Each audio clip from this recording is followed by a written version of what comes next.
7 billion screams had gone silent 3 months ago, but Captain Myra Vanderbilt could still hear them echoing in the quantum static between her ship's bulkheads.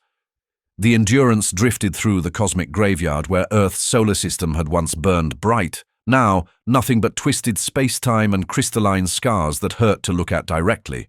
In the command center's artificial gravity, Myra floated like a ghost among holographic tombstones, each flickering display showing another dead world, another extinct colony, another species that had dared to dream of tomorrow.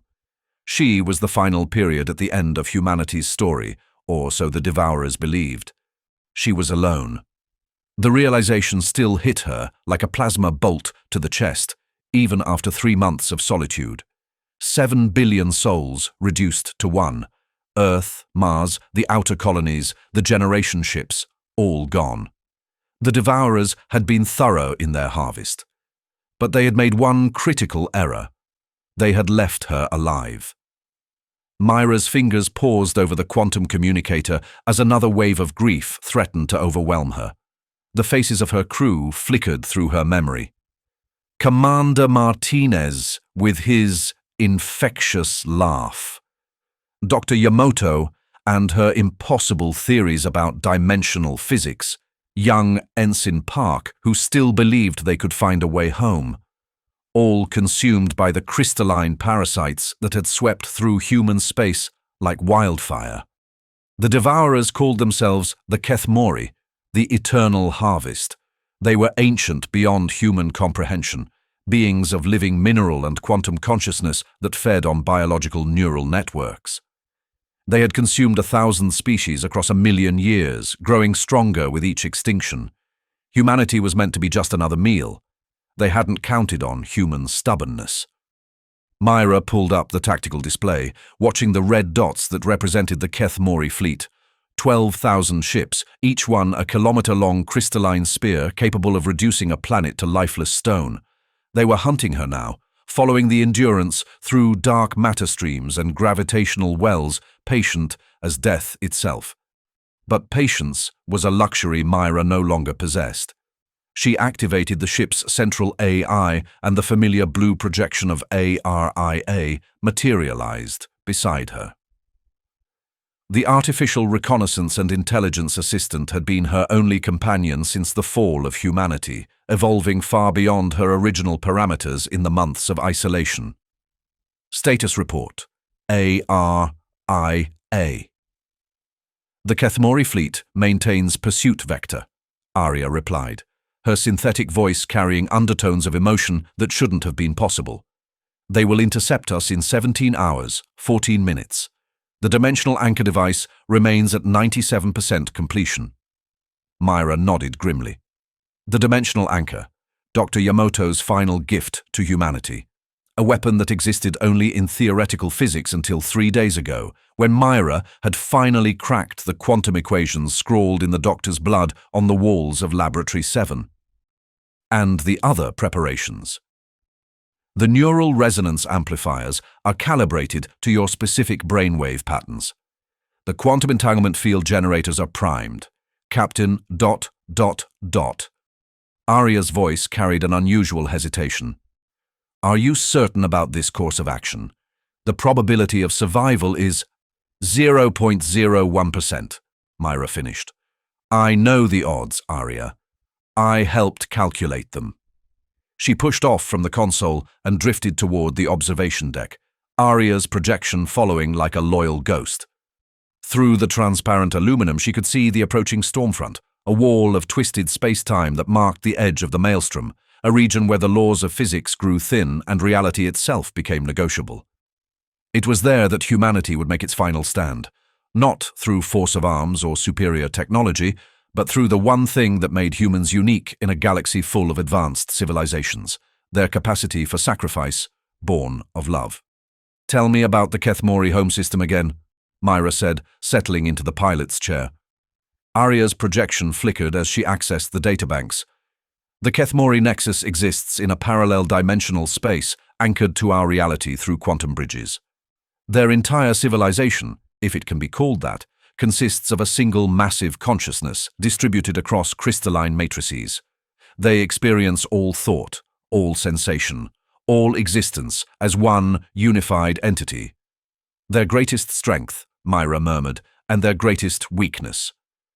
The irony is not lost on me, Arya agreed. A species that achieved perfect unity, destroyed by beings who never learned to truly connect with each other. Myra almost smiled at that. Almost. We connected, Arya. That's why I'm still here. The hours crawled by like dying stars. Myra ran through the final preparations, calibrating systems and checking calculations that would either save what remained of human civilization or ensure their memory died with her.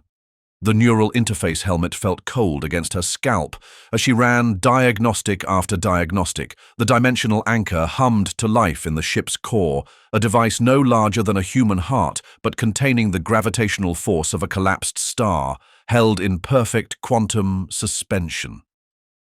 It was beautiful in its deadly simplicity, a weapon that didn't destroy matter but rather removed it from existence entirely, creating cascading failures in dimensional space that could theoretically propagate across multiple realities. Theoretically. With 10 minutes until intercept, Myra made her final log entry. Captain's log, stardate 2387.156. This is Captain Myra Vanderbilt of the Earth Starship Endurance, last vessel of the Terran Defense Fleet. If anyone ever finds this recording, know that humanity fought to the end. We faced extinction with courage, with defiance, and with love for each other that transcended death itself. She paused, watching the Kethmori fleet emerge from hyperspace like a constellation of malevolent stars. The Kethmori believe they have won. They have consumed our worlds, harvested our people, and reduced our species to a single surviving individual. They see this as victory. They could not be more wrong. The first energy lances began probing toward the Endurance, testing its shields with contemptuous ease. They don't understand what they're facing. They think they're hunting the last human alive. They're right, but they don't comprehend what that means. Every human who ever lived, every dream we shared, every love we felt, every sacrifice we made, all of it lives on in me. I am not just Myra Vanderbilt. I am the culmination of 4 million years of human evolution, the heir to every thought and emotion our species ever experienced. The shields buckled under increasing fire. Warning lights bathed the bridge in crimson.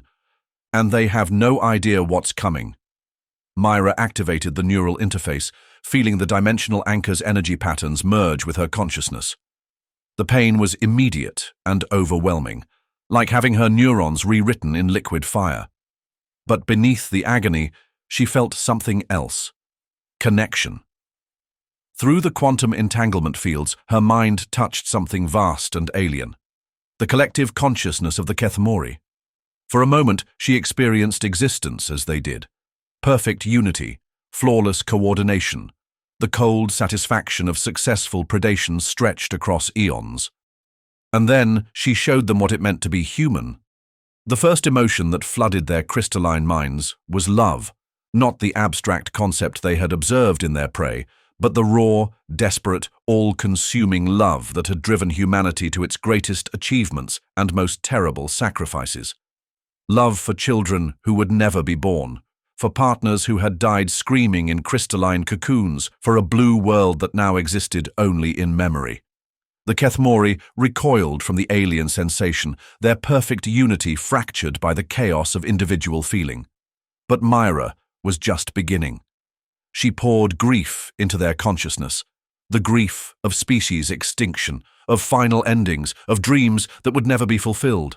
She showed them fear, not the simple survival instinct they understood, but existential terror at the thought of true death, of endings that could not be undone. And then came the anger. Human rage was a force of nature, primal, irrational, and absolutely unstoppable when fully unleashed. It was the fury of mothers defending their young, of lovers avenging the fallen, of an entire species facing extinction and choosing to spit in the face of inevitability. The Kethmori fleet wavered as their collective consciousness struggled to process emotions they had never experienced. Ships collided as their perfect coordination collapsed. But Myra saved the worst for last. Hope. She showed them humanity's greatest weapon, the ability to believe in tomorrow even when facing certain death. Hope for rescue that would never come. Hope for victory against impossible odds. Hope that somewhere in the vast darkness, something of humanity would survive to remember what they had been. The Kethmori screamed, a sound like reality tearing itself apart as hope flooded their ancient minds. For beings who had achieved immortality through cosmic predation, the concept of hoping for something better was literally incomprehensible. Their crystalline matrices began to crack under the strain of processing human optimism, but Myra wasn't done. Through the quantum link, she reached deeper into their collective consciousness, past their immediate thoughts to the foundational structures of their existence. There, in the quantum foam that held their dimensional anchor points together, she planted the most dangerous human concept of all.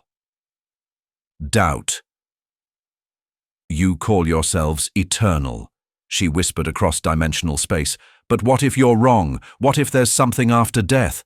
What if your victims still exist somewhere, waiting for you? What if this isn't the end of their story?" The Kethmori nexus convulsed as doubt spread through their consciousness like a virus. For the first time in a million years, they questioned their own existence, their own choices, their own right to survive. And in that moment of uncertainty, Myra activated the dimensional anchor. The weapon didn't destroy the Kethmori fleet, it erased the concept of their existence from reality itself. Ships simply ceased to be, their matter and energy unraveling at the quantum level and taking pieces of local space-time with them. The effect propagated along their dimensional tethers, racing toward the Kethmori nexus at faster-than-light speeds. But the effort was killing Myra. She could feel her consciousness fragmenting as the neural interface overloaded, her human brain never designed to channel such cosmic forces. Blood streamed from her nose and ears as synapses fired and died in cascading failure. "Aria!" she gasped, her vision blurring. "Did it work?" The AI's projection flickered with what might have been tears. "The dimensional cascade is propagating successfully. The Kethmori nexus will be reached in approximately 37 minutes. But Myra..." "I know." Myra's hands were shaking as she tried to focus on the readouts. "The neural feedback is too much. I won't survive the activation." "There might be another way. If we could modulate the quantum field, reduce the neural load." "No time." Myra could feel her heartbeat growing irregular, her vision fading at the edges. Besides, this was always how it was going to end. One life to save. How many billions of species across the galaxy? She slumped forward in the chair, using the last of her strength to maintain the dimensional link. Through the quantum connection, she could feel the Kethmori's ancient consciousness beginning to unravel as human emotions tore through their crystalline minds like acid. "Captain," Aria said softly, "there's something else. The dimensional cascade. It's not just targeting the Kethmori. The quantum equations suggest it will create a resonance effect across multiple realities, every species they ever consumed, every mind they harvested." Myra's eyes widened as understanding dawned. "They might come back." "The mathematics are uncertain, but the possibility exists. If consciousness is truly quantum in nature, and if the Kethmori stored their victims' neural patterns rather than destroying them entirely." Hope flared in Myra's chest, not for herself, but for the billions who had died. Earth might rise again, Mars might bloom once more. The children of humanity might yet play under alien suns. How long until we know for sure? The cascade will complete its propagation in 35 minutes. If consciousness restoration is possible, we should detect the first quantum signatures within an hour. Myra felt herself smiling despite the pain. "Then I guess I'd better try to stay alive for one more hour." But even as she spoke, alarms began blaring throughout the ship. On the tactical display, impossible readings flickered into existence. Energy signatures that matched no known technology, gravitational anomalies that defied current physics. "Aria, what am I looking at?" The AI's expression shifted to something approaching terror. "Captain, I'm detecting massive dimensional instabilities throughout local space. The cascade effect. It's not just targeting the Kethmori, it's affecting the fundamental structure of reality itself. Through the viewports, Myra could see space beginning to twist and fold like origami made of starlight. Distant galaxies seemed to flicker in and out of existence, and somewhere in the depths of her failing consciousness she could hear something vast and ancient beginning to stir. The Kethmori had been predators, but they had also been guardians, keeping something far worse locked away in the spaces between dimensions. And Myra had just destroyed their prison. "Aria," she whispered, her voice barely audible over the growing storm of reality, itself coming apart. "What have we done?" The AI's projection began to fragment as dimensional distortions reached the ship. I don't know, Myra, but whatever it is, it's waking up, and it knows we're here." In the distance, something that had never been meant to exist in three-dimensional space began to unfold itself into reality, its presence causing the very atoms around it to scream in harmonics that human ears were never designed to hear. Myra Vanderbilt, the last human alive, had won the war against the Kethmori, but in doing so, she had awakened something that made the Devourers look like children playing with toys. And she had exactly 57 minutes of life left to figure out how to stop it. The thing that emerged from the dimensional tear defied every law of physics Myra had ever studied. It wasn't made of matter, not exactly. Instead, it seemed to be composed of pure entropy, a living violation of thermodynamics that consumed order itself. Where it touched reality, space-time began to decay, stars flickered and died, and the fundamental constants that held the universe together started to unravel. Myra watched in horror as entire solar systems simply stopped. Not destroyed, not consumed. They ceased to have ever existed at all, leaving behind voids that hurt to look at directly. "Aria, please tell me you're getting readings on this thing." The AI's projection had stabilized somewhat, though her form kept flickering between solid and translucent. "I'm trying, but our sensors weren't designed to measure something that exists in negative space. What I can tell you is that it's approximately the size of a gas giant and growing exponentially. Current expansion rate suggests it will reach critical mass within 43 minutes. Critical mass for what? Universal cascade failure. If it continues growing at this rate, it will consume our entire galactic cluster within 6 hours. Myra felt a hysterical laugh bubble up in her throat. She had saved humanity from extinction only to accidentally trigger the heat death of the universe. Dr. Yamoto would have found the irony amusing. "Wait," she said, studying the readings more carefully. "These energy patterns, they're not random. There's a structure here, almost like iwaismai." "Like a signal," Aria finished. "I'm detecting recurring quantum frequencies embedded in the entity's expansion pattern. It's trying to communicate." Against every instinct screaming at her to run, Myra activated the quantum communicator. The response was immediate and overwhelming, a voice that existed in 11 dimensions simultaneously, speaking in mathematics that made her neurons ache. Finally, finally, finally, finally. So long since last voice, so long since last thought. The small warm things woke us. Grateful, grateful, grateful. The words hit Myra's consciousness like a sledgehammer, each syllable carrying the weight of eons. She tasted copper and realized she was bleeding from her nose again. "What are you?" she managed to whisper. "We are the architects. We are the builders. We are the first and last and only." Before the little crystals came, before the small suns burned, before the first atoms danced. We were images flooded Myra's mind, visions of a universe so young that matter hadn't yet learned to be solid, where consciousness itself was still taking its first tentative steps toward existence. She saw beings of pure thought constructing reality from quantum foam, laying down the laws of physics like architectural blueprints. We built this cosmos. Every star, every world, every possibility, ours. But then the crystals came. The Devourers. They feared us, feared what we might become. So they made prisons, locked us away, told the young races we were monsters. Weren't you? Myra asked, though she already suspected the answer. We were gardeners. We tended the quantum fields. We helped consciousness grow. The crystals called this corruption. They preferred their prey simple, easy to harvest, easier to control. The implications hit Myra like a gravitational wave. The Kethmori hadn't just been predators. They had been jailers, keeping the universe's original inhabitants locked away in dimensional prisons. By destroying them, she had inadvertently freed beings that had been imprisoned since the dawn of time. Why didn't you break free before? Could not. Prison walls made from harvested consciousness. Every species they consumed became another lock, another chain.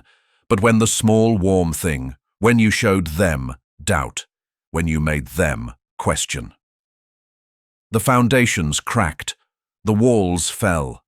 Myra felt a chill that had nothing to do with the ship's failing life support. The expansion pattern. You're not trying to destroy the universe. You're trying to fix it. Yes, undoing damage, restoring proper flow.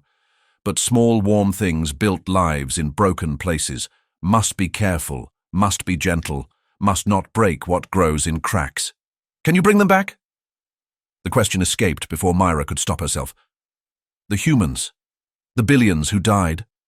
Can you restore them? The entity's attention focused on her with an intensity that made her bones ache. Interesting. Small, warm thing asks not for self, asks for others. Unusual. Most wake us with demands for power, for immortality, for dominion. I don't want to rule anything, Myra said quietly. I just want my people back. Cannot restore what crystals consumed, but perhaps other ways. Show us this love, show us this grief, show us why small warm things matter. Against her better judgment, Myra opened her mind to the entity. Through the quantum link, she shared her memories, not just of the war, but of what came before. Sunday mornings on Earth with real sunlight streaming through her childhood bedroom window. Her first kiss under the dome of Mars Central Station. The day she graduated from the academy and swore to protect humanity among the stars. She showed them Commander Martinez teaching her to play poker with bent playing cards in the ship's mess hall.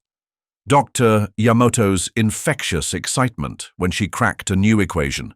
Young Ensign Park's terrible jokes during the long watches between stars.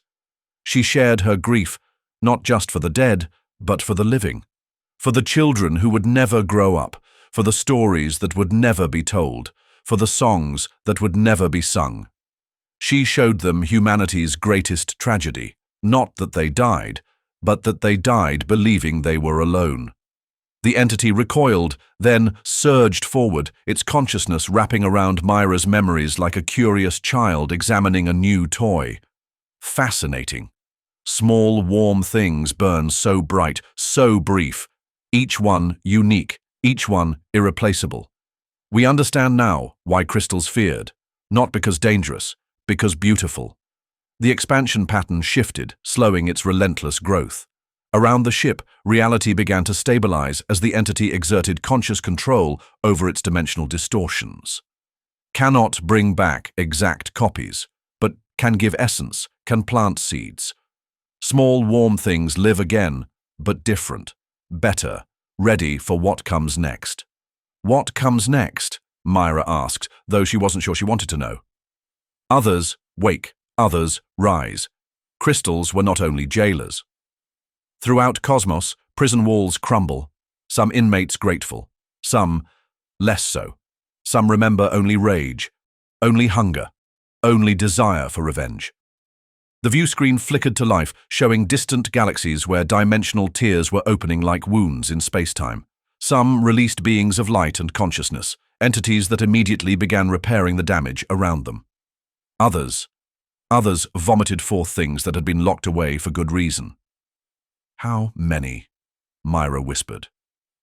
12. That matter. 12 that could unmake everything. They wake angry. They wake hungry. They blame all small warm things for their imprisonment. But it wasn't our fault. We didn't even know you existed. Truth rarely matters to the vengeful. They will come. They will devour. They will break this cosmos and remake it in their image. Unless... The entity's attention focused on her with laser intensity. Unless small, warm thing accepts burden, becomes bridge, becomes guardian. I don't understand. We offer alliance, we restore humanity. Give them tools, give them knowledge, give them power to stand against what comes. But price is high. Small, warm thing must become eternal, must become watcher, must carry weight of cosmos. Myra felt the offer like a physical presence in her mind. She could see it, humanity reborn, spread across 1,000 worlds, armed with technology that made their previous achievements look like cave paintings. They would be ready for whatever emerged from the dimensional prisons. They would be the guardians of the galaxy, the protectors of the small and weak. But she would never be one of them again. She would be something else, immortal, eternal, forever watching over the children of humanity like a parent who could never come home. The others, she said slowly. The 12. What happens if I say no? Then we flee. Find distant cosmos. Build again. Small warm things face hunger alone. Most will not survive. Some will. Enough to continue, perhaps, but galaxy burns. Many suffer. Many die. Through the quantum link, Myra felt the entity's genuine anguish at the thought of abandoning the younger races. These beings had been gardeners once, nurturing consciousness wherever it bloomed. The idea of letting it be snuffed out was almost unbearable to them. And if I say yes, then we fight, we build, we prepare. Small warm things become great warm things. Galaxy lives. Universe survives. But burden falls on one. Small warm thing becomes alone again, forever alone. Myra closed her eyes, feeling the weight of 7 billion souls pressing down on her shoulders. She thought of Martinez and his terrible poker face, of Dr. Yamato sketching equations in the air with her fingers, of Ensign Park and his dreams of seeing the Andromeda galaxy. She thought of every human who had ever lived, every child who had ever laughed, every parent who had ever sacrificed for their offspring. She thought of the species that would never be born if the 12 succeeded in their revenge. Arya, she said quietly, if I accept this offer, will you stay with me? The AI's projection solidified, her synthetic features showing something very much like determination. I was created to serve humanity, Captain. If you become humanity's guardian, then my duty is clear. Myra smiled, feeling something like peace settle over her for the first time in months. Then I guess I'm not really alone, am I? She turned her attention back to the entity, feeling its vast consciousness waiting for her answer. I accept, but I have conditions. Speak. First, when you restore humanity, you give them their freedom. No hidden controls, no puppet strings. They get to choose their own path. Agreed. Second, you help me find the others like me, the last survivors of the species the Keth Mori consumed. If I'm going to be a guardian, I want to guard everyone, not just humans. Acceptable. Difficult, but acceptable. And third, Myra said, her voice growing stronger, when this is over, when the 12 are defeated or contained, you help me find a way to step down. I'll be humanity's guardian for as long as they need me, but I won't be their eternal overseer. They deserve the chance to outgrow their need for protection. The entity was quiet for a long moment, its consciousness turning over her words like a philosopher contemplating a paradox. Wise. Small, warm thing understands power's greatest danger. Very well. We accept conditions. Shall we begin? Myra took a deep breath, feeling the weight of the universe settling on her shoulders. Let's begin. The transformation was unlike anything she had ever experienced. Reality itself seemed to flow through her, rewriting her consciousness at the quantum level. She felt her human limitations falling away like old clothes, replaced by something vast and terrible and beautiful. Knowledge flooded her mind, the secrets of dimensional manipulation, the mathematics of consciousness, the true history of the cosmos. She saw the birth of the first stars, the rise and fall of empires that had been dust before Earth was even a gleam in the solar nebula's eye. But beneath it all, she remained Myra Vanderbilt, human, flawed, stubborn, determined to protect those she loved, no matter the cost. When the transformation was complete, she opened her eyes to find herself standing in space itself, her body a constellation of living starlight. The Endurance floated beside her, impossibly small and fragile, but she could see Arya's projection watching her with something like pride. "Well?" the AI asked. "How do you feel?" Myra looked out at the galaxy spreading before them, feeling the presence of the 12 stirring in distant dimensions. She could sense their hunger, their rage, their desperate need for revenge, but she could also feel something else, the first stirrings of new life as the entity began its work of restoration. Somewhere in the depths of space, human consciousness was being reborn, not as copies of the dead, but as something new, something ready for the trials ahead. "I feel," Myra said, her voice carrying across dimensions, "like we have work to do." And in the depths of space, 12 ancient hungers felt her presence and began to turn their attention toward the small blue galaxy where something that had once been human now stood guard over the growing light. The war for the soul of the universe was about to begin.